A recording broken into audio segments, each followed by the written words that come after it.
Here's the question. Why won't you put in the real work to do the business of real estate?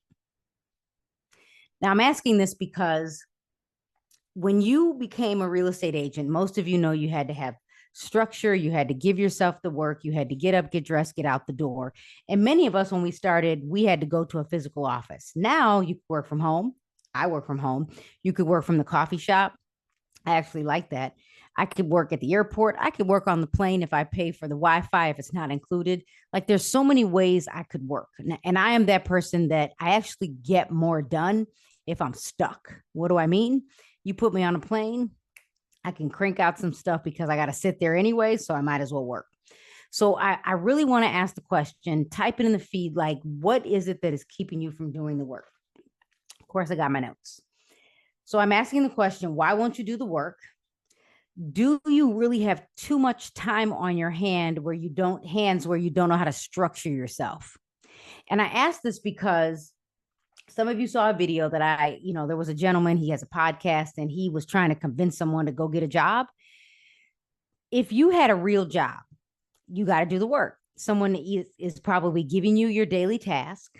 You're getting a paycheck. So you have to get up, get dressed, get to work, maybe on time, and you have to get the work done. When you became an entrepreneur, no one is making you do the work. The other thing I'm seeing is that we get people that come into the business and they've never had a corporate job or a job where you actually had to do the work, or you learn business essentials like how to write a letter, how to use a Microsoft Excel spreadsheet, although that was even new for me in the 90s, how to use email, how to even create marketing, or even if you don't know how to use Canva or Publisher or any type of marketing, do you actually know how to put together a strategy, even if it's not perfect? Could you even put together a one-page business plan? Like, don't overthink this. So I'm asking that question because I think that some of you are stuck because you need someone to give you the work. Do you actually need structure? Because if you need structure, I'm going to convince you to don't quit your real job, but work your regular job Monday through Friday, whenever you work 9 to 5, and then come back home and work on real estate, even if you're only going to work with your sphere of influence. Now, my next question is, so number one, why won't you do the work? Number two, do you have too much time on your hands? You have so much time on your hands that you can't stay focused. You're washing clothes, you're doing the dishes. You're like, it's nice outside. I'm going to the beach. Trust me, I wanted to go to the beach today. Do you need structure? And number four, are you working at the optimal time for you? Are you? The optimal time for me is in the morning. Now, before I kind of talk to you about my day, number five, are you overwhelmed? When I had the coaching call, or even the last power hour for the membership, I had someone say, I got to get off. I'm overwhelmed. This is what I would say to you. Go grab a glass of water. Whether it's you, the person that said they were overwhelmed or not, I want you to take a deep breath. And I want you to think of one thing that you could do every single day that can keep you on track for doing the real estate business. You could post on social media once a day. If you're overwhelmed, I am going to say get over it, because there's enough content on Canva where you can actually post every single day. Or I'm going to say, come up with a direct mail piece. And I'm going to say, come up with a direct mail piece that you could actually mail once a month. If you're like, Carrie, I'm overwhelmed because mailing to, let's say, 100 people feels like a lot. I don't have the budget. I'm going to actually tell you to use tools like, let's say, for example, Realist. And if you don't have Realist, that's okay. I'm going to say, let's use Realist. Let's log into the system. And when you log in, I'm going to say, let's search, for a specific property. So for example, if I were looking up my own house, I would put in my address for my property. If you're watching this on YouTube, I'm just going to say, take a class with me. I'm going to say, look up your own home address. Over here, let me show you. This is what I have. I have 30 neighbors, and I have a letter to each neighbor. And this is actually April data, but May has come out. I have April 2024, and I also have April 2019. For the city I live in, it's going to be May 2024 and May 2013, because I can go back that far. In Broadview, I can only go back to 2019, at least for the static report, at least for the static report. I literally, before I taught the coaching call on Monday, let's say June 17th, I sat down and I'm like, I'm going to do what I'm telling all of you to do. And I know this works because I just had a listing appointment like yesterday. If you're watching this replay, just pretend like yesterday was yesterday. I had a listing appointment because I know someone that was going to sell, but they wanted to wait. And so I literally still mailed to my sphere of influence. And I told all of you to do this. I said, go mail to your sphere of influence every single month. It could be the same thing. It could be the report, a static report. Depending on which market you're in, go create a report. I'm using InfoSparks. So when I put in a property address, and if I'm using a tool like Realist, you could use Remind, you could use RPR, you could go to the MLS and look up the neighbors near you. What I am saying I want you to do is go to the neighbors. And when you go to the neighbors, I want you to scroll down and look at the neighbors and look to see when they purchased. Like if I were looking at this report, I can see that someone actually purchased in 2020. Ooh, in my neighborhood. And now properties are selling close to 600,000. So around 346. This person is a great candidate to sell. I have an original owner that maybe sold around 500,000. When the market crashed, 2008, 9, 10, 11, 12, 13, all the way through maybe 2017, homes were selling under 300,000. But now, if I were to look in my neighborhood, and let's just say, I'll tell you which city. If you were to go to InfoSparks, depending on which MLS you're with or what they're offering, and you were to literally go to reports, you can put in whatever city you like. So if I were to put in, I own a townhouse in, let's say, in West Chicago, not let's say, but I own a townhouse in West Chicago. I can pull the data from West Chicago, and I could print out this report. And I can see that in all of West Chicago, detached homes are selling for around 551. I can also go back to May 2013. Today, I had someone say, Carrie, why do you go back to 2013? Well, number one, it's because that's as far back as I can go for the report that's built for me every month. But the other thing I know is that if I am looking at the entire marketplace for this city, and let's say I go back to 2008, because that's as far as I can go back in InfoSparks.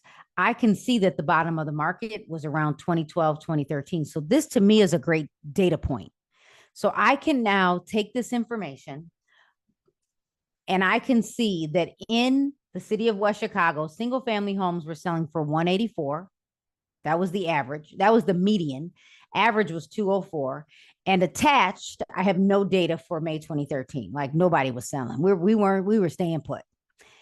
And if I were to look at 2024, median sales price for a single family is 551. I just kind of want you to see this.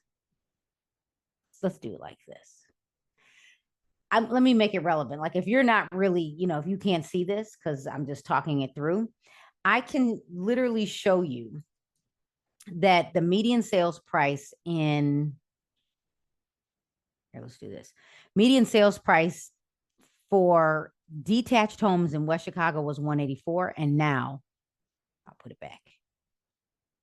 And now it's 551. If you were to use tools like Realist, Remind, or RPR, or whatever data point you had to use to actually, whatever software you had to use to look at the neighbors, I can now mail to 30 neighbors. This is easy. You could keep this open just like this. Like you could keep open the software, and then I could open up like Microsoft Word and just write a letter. 30 neighbors today, going in the mail, get this out. So if you're stuck, let me go back to my notes. I actually wrote the notes on the back of my list. And I typed out the list. It took me 10 minutes. You don't have to do that. If you're stuck, or if you're overwhelmed, or if you have no structure, I gave you something you can do every single day. You can mail to your 30 neighbors, or you can take your sphere of influence, because I challenge every real estate agent to create a list of everyone they know And then you can mail these two reports, old school, print it out, break out a highlighter, highlight the median sales price. Let's see, maybe I would say highlight the median sales price, then average market time, and then how many homes are on the market. There were 128 homes on the market detached in West Chicago in 2013. And today, what do we have? There are only 18 at the end of the month. We need to show this to the consumer. And I'm going to tell you, Mark and I, 30 minutes a day, we are decluttering and getting rid of things. And the goal is September 1st, maybe sooner, but 30 minutes a day.